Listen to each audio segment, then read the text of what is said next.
A manifestação do Bolsonaro e a manifestação do Hamilton Mourão foram manifestações pró-golpe. Foram manifestações jogando gasolina na fogueira dessas manifestações golpistas. E não tem outro nome. Não são manifestações democráticas, porque não existe uma manifestação democrática que contesta a democracia. Não existe uma manifestação democrática que contesta a democracia. Vamos dar um passo atrás e repetir o que a gente já falou aqui várias vezes, porque é importante esse choque de realidade. Para começar a conversa, é importante esse choque de realidade, que é o seguinte. E a gente já fez isso em vários casos aqui diferentes, mas é preciso fazer. Inverte a situação, Vivian. Inverte a situação. Não foi Lula que ganhou, foi Bolsonaro que ganhou. Foi Bolsonaro que ganhou, as pessoas que votaram no Lula resolvem se organizar e, vestidas de vermelho, começam a parar todas as estradas, começam a ser violentos com quem votou no Bolsonaro, começam a se aglomerar nas praças, em frente aos quartéis, etc., gritando palavras de ordem, dizendo que a eleição não tem que ser aceita. Você começa a ver voos sendo cancelados, começa a ver hospitais sem oxigênio, começa a ver o combustível subir, começa a ver faltar comida nas prateleiras, começa a ver crianças, pessoas mais velhas sofrendo os impactos disso porque materiais que são necessários para a sua sobrevivência, porque tem alguma doença, porque tem alguma necessidade de urgência, não estão sendo entregues.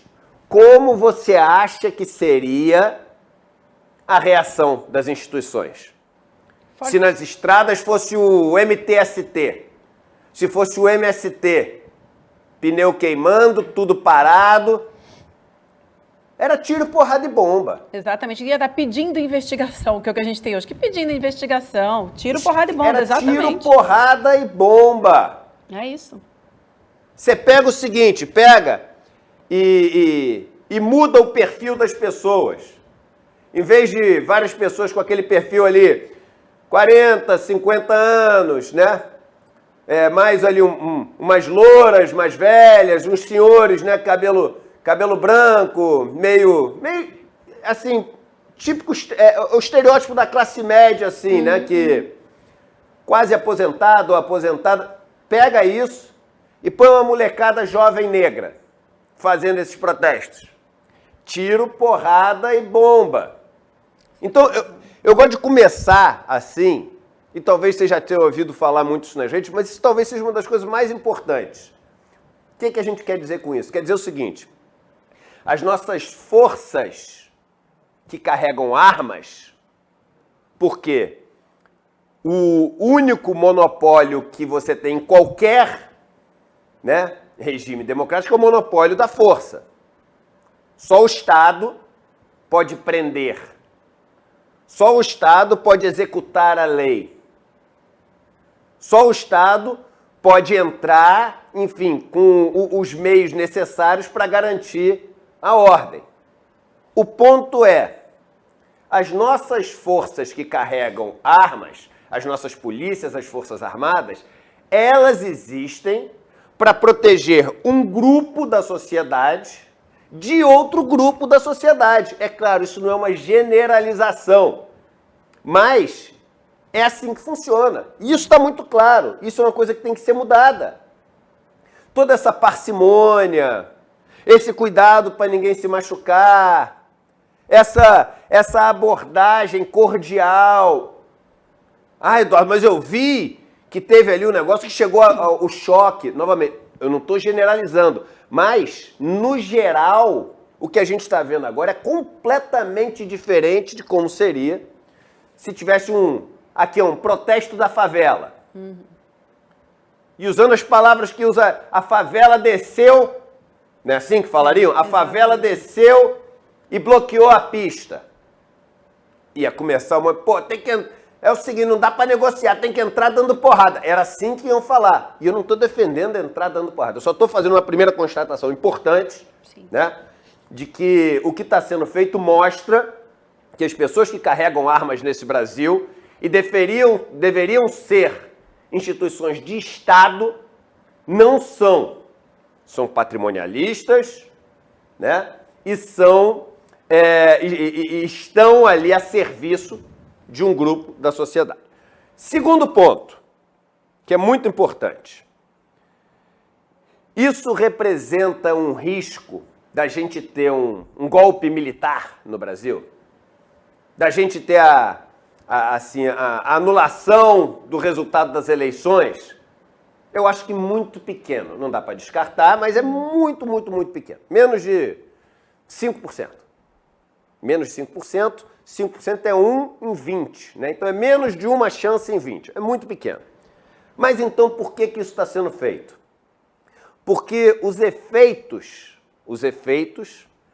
dessa... Eu não gosto nem de chamar de baderna, porque é pior do que baderna, né? Os efeitos dessas tentativas golpistas, que é isso que está acontecendo, eles estão sendo sentidos.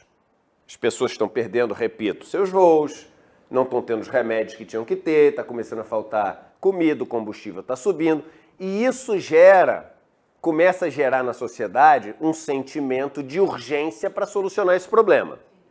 Por que Bolsonaro estaria, então, promovendo e incentivando isso? E aí você deve estar assim, mas o Bolsonaro entrou ontem falando para desbloquear as estradas. Bolsonaro e Mourão, eu comecei a minha fala fazendo essa afirmação e é muito importante que isso fique claro. Bolsonaro e Mourão estão jogando lenha na fogueira. Vamos falar com todas as letras.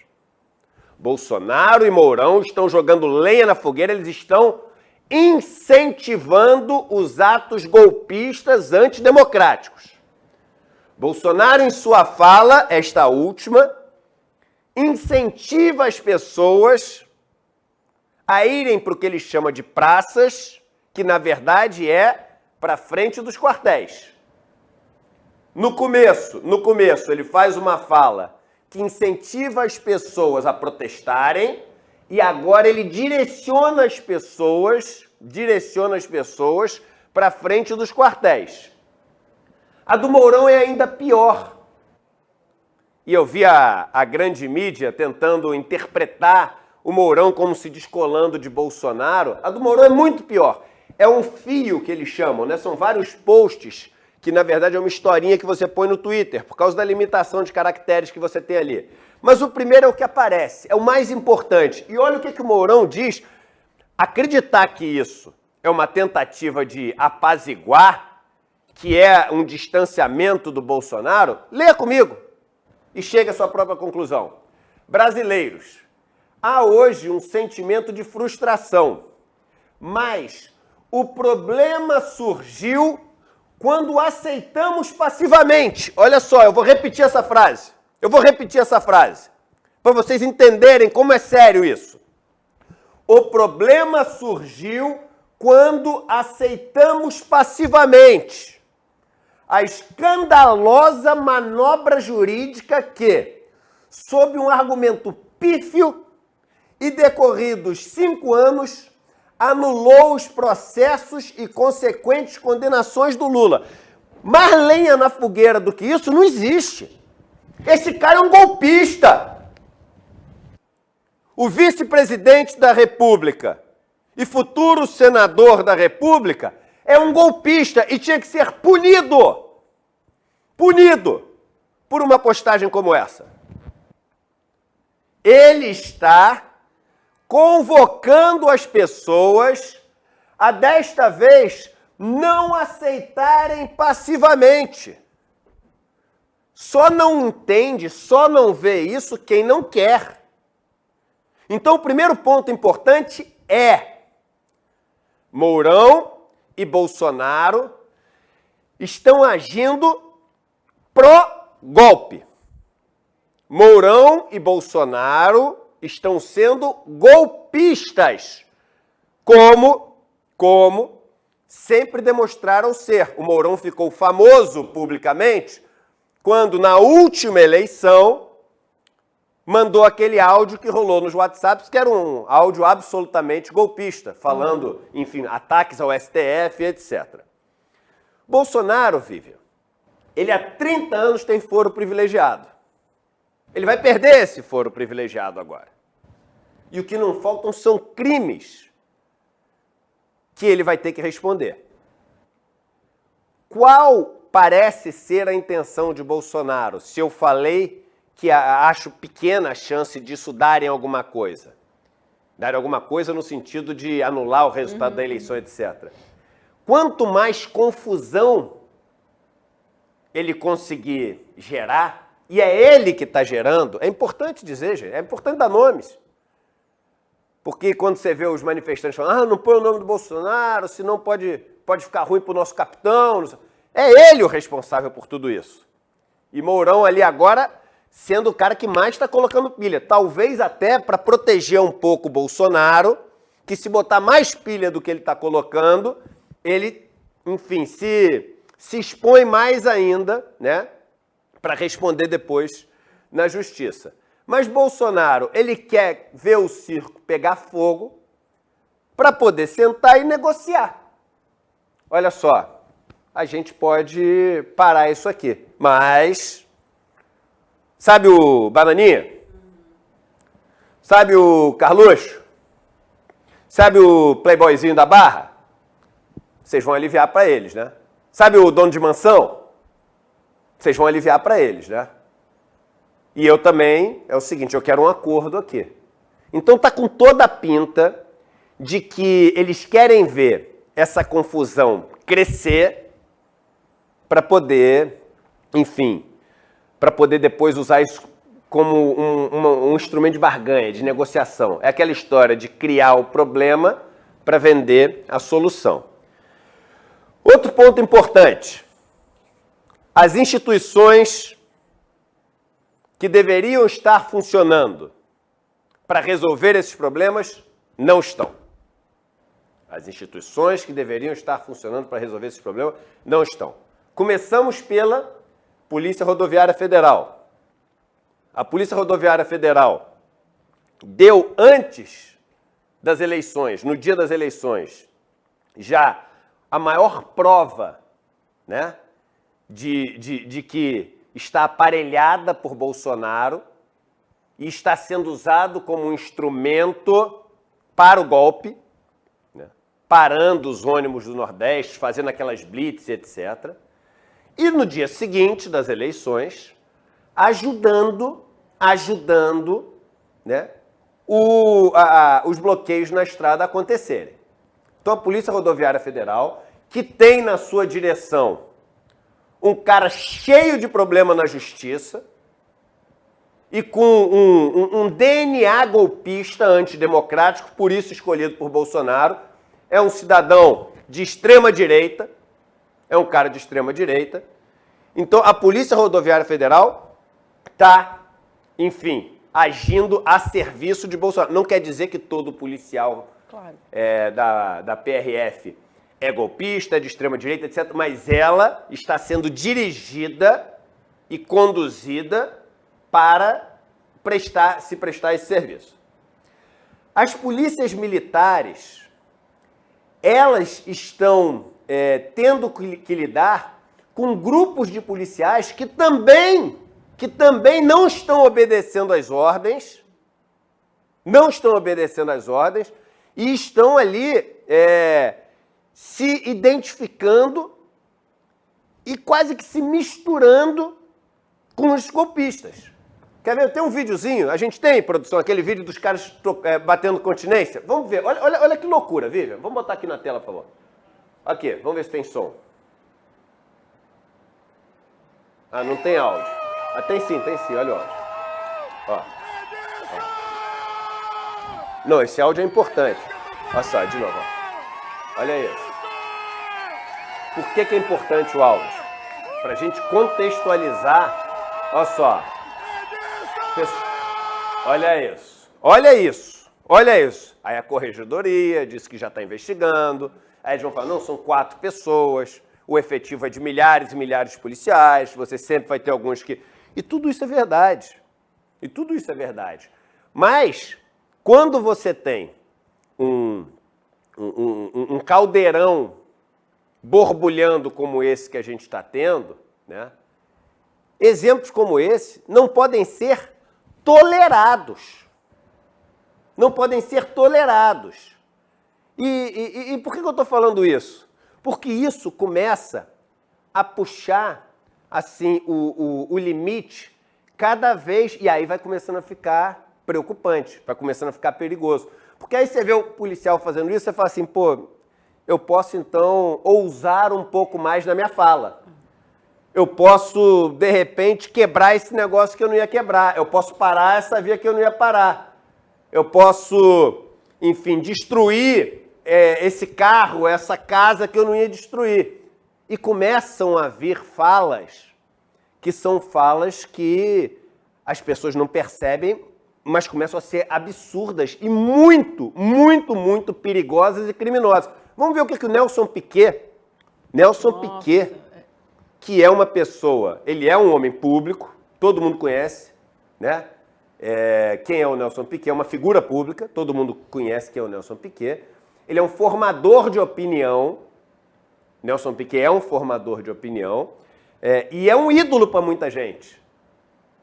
Olha o que ontem o Nelson Piquet falou e está postado para o Brasil inteiro. Pode colocar. E aí, Nelson? Tudo em paz. Vamos botar esse Lula, filha de uma puta, pra fora disso. É isso aí. Um abraço. Brasil, acima de tudo. Deus, acima de todos. E o Lula lá no cemitério, filha de uma puta. Ele chama as pessoas, é isso que ele está fazendo aqui também, a gente não pode, assim, ter meias palavras para poder se referir a isso. Ele chama as pessoas para matar o Lula. Presidente eleito, Lula. democraticamente. É isso aí. Ele tá convocando, está incitando as pessoas a matar o presidente Lula. E é o que eu estou dizendo. Quando as instituições que têm que agir não agem com o rigor, com a dureza, com a firmeza que tem que agir, e aí o começo da minha fala, eu duvido que seria assim se fosse o MST, se fosse o MTST, se fosse a União dos Estudantes, a UNE, se fosse um grupo de moradores do Alemão, do Salgueiro, de Paraisópolis, fechando as estradas. Eu duvido que seria assim. Ponto é, quando as instituições começam a não agir da forma que deveriam agir, o tom começa a subir, porque essas pessoas vão testando. Então, eu quis até duas coisas que a gente decidiu aqui no ICL hoje. Primeiro, era falar, sim, bastante sobre esse assunto. Porque existe uma estratégia que você entende da mídia de não dar muito palco para isso, e faz sentido, porque vamos supor que tem uma manifestação no Brasil mandando matar alguém. Você faz assim, você não vai dar palco para esse negócio. Exato. Né? E no começo parecia realmente que não fazia sentido dar palco para as manifestações, os caminhoneiros, não sei o quê. Só que o que acontece? Isso está sendo alimentado pelo presidente da República. Isso está sendo alimentado pelo vice-presidente da República. Isso está sendo aceito por vários grupos das polícias e até, de uma maneira maior, por uma das mais importantes polícias nesse momento, que é a Polícia Rodoviária Federal. Então a gente tem que falar, e tem que falar de uma maneira séria sobre isso. As pessoas que estão vivendo o dia a dia dessas manifestações são pessoas, Vivian, que estão vivendo uma realidade paralela mesmo. São pessoas que não se informam mais por jornais, por... Ninguém está assistindo aqui o que a gente está falando, né? São pessoas que não se informam mais por portais, pelo UOL, pela Folha, pelo Estadão, pela Globo, porque eles aprenderam como uma seita, exatamente como uma seita. Eles aprenderam que isso tudo não serve para nada, que é tudo mentira. É uma grande teoria da conspiração, né? A Globo é comunista, a Globo é comunista, né? Eu cresci aprendendo outra coisa. E essas pessoas começam a viver nesse mundo absolutamente paralelo. É o mundo onde, por exemplo, quem se tornou uma ícone desse mundo? A Cássia Kiss. Olha a entrada, vê se isso não parece um filme de ficção. Olha isso, gente, olha isso. Olha que loucura. Olha, e pra gente fica claro que é uma cena absolutamente lunática, que parece que a gente está vendo um daqueles filmes, nem filmes, eu diria até aqueles cartoons, aqueles desenhos animados, onde o olhinho da pessoa começa a ficar com aquela espiral rodando, que ela está em hipnose. E é uma cena, aliás, enfim, eu não tenho nada a ver com o que a Rede Globo de televisão faz, até porque daqui a pouco, né, vai ser, enfim, a minha primeira concorrente ali querendo alcançar o ICL, então, mas eu não tenho nada a ver com o que a Globo faz. Agora, se a Globo diz que luta tanto pela democracia, se a Globo diz que, enfim, não vai dar espaço para os atos, né, antidemocráticos, manter no seu quadro de funcionárias uma golpista, incitadora dessas ameaças como a Cássia Kiss, é uma maluquice. Essa atriz está empregada na Globo ainda, eu acho uma insanidade da Rede Globo de televisão. E o clima nas gravações da novela, né, que ela está fazendo, tá terrível. Entre vários atores, equipe de produção e tudo mais, porque muita gente não compactua, obviamente, com essa postura dela. Então, cria-se um clima também terrível, terrível. Eu não contrataria para o ICL alguém que eu sei que faz apologias ao nazismo, né?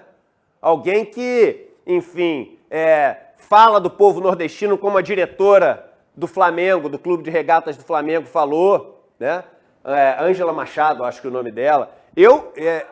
Essa aqui, homofóbica. Então, isso que eu estou falando. Então, o que não faltam são motivos para a gente poder caracterizar a Cássia Kiss como uma lunática golpista. E é interessante, né? A Globo comunista, né? E quantos brasileiros, né? Em volta isso, a Globo comunista e todo mundo ali do lado da atriz da Globo. E ela também, né? Que contradição dela, né? Sim. Porque se ela tá junto com a turma que chama Globo de comunista, como é que ela tá trabalhando na Globo, recebendo salário da Globo, né?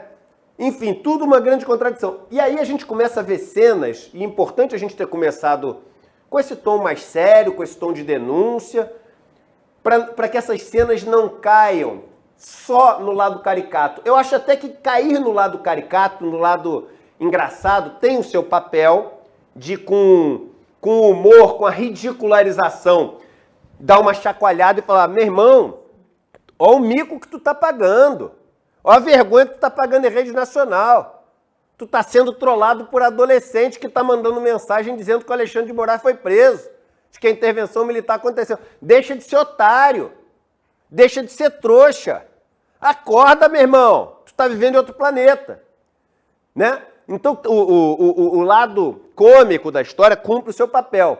Mas é importante também a gente encarar isso como, caramba, a que ponto chegamos? Olha a cena que chegou de manhã agora do cara, do gordinho em São Paulo vestido de marca-texto. Olha só, olha que loucura. Põe o áudio, por favor, que é importante o áudio.